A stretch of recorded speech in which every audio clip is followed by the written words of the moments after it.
was a hard beat into the teeth of an elderly winter westerly. They raised St. Helens on a grey morning, and, taking his pick of the empty Spithead anchorage, Kidd had his barge quickly in the water, manned by a boat's crew in yellow and black striped jerseys. Tiger's colours. Vice Admiral Montague had served as far back as the American War, and as an admiral under Howe in the early days of the French wars, when Kidd had been a common seaman. He rose to greet Kidd in old-fashioned dress coat and silver stick. "So, Boney's in confusion after Copenhagen," he remarked amiably. "At cruel cost to the Danes," Kidd replied. "Yes, well, that's all over. You're under my command now. Refreshment?" This was unusual, not to say puzzling. Rather than an interim holding, it appeared to be a formal placement under this admiral's flag.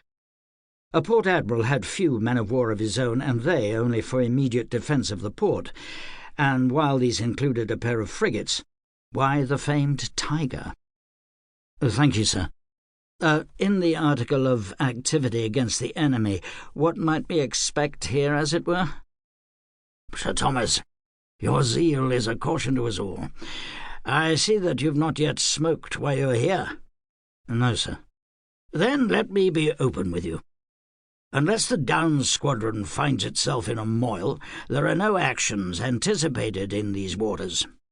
"But—" "Your appointing is at the gracious behest of their lordships, to afford you and your stout ship some belated respite from the rigours of your recent hard-fought encounters. I do advise that you take satisfaction and joy from this notice of their approbation, old chap. Oh, and you have my leave to sleep out of your ship, of course."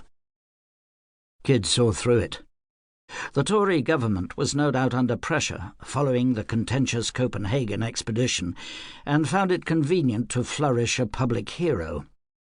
It would blow over in time, and then he'd be back at sea where he belonged. "I'm flattered at such attention, sir. Perhaps I shall go up to London for a mending of the spirit." The sooner he did his duty in the way they wanted, the sooner he'd be back aboard. "Do so, old fellow, with my blessing. Oh, your ship is stored and watered still?" "Sir?" "Good. For there's a little matter that needs attending to before you go to your rest. Bonaparte is much discomfited by our actions in Denmark, and is now rattling his sabre, threatening he'll march on Portugal. We've sent a squadron of some force to lie off Lisbon to show everyone which way the wind blows. It's doubtful this will take more than a week or two, and then you'll be back. My contribution to the cause, as it were."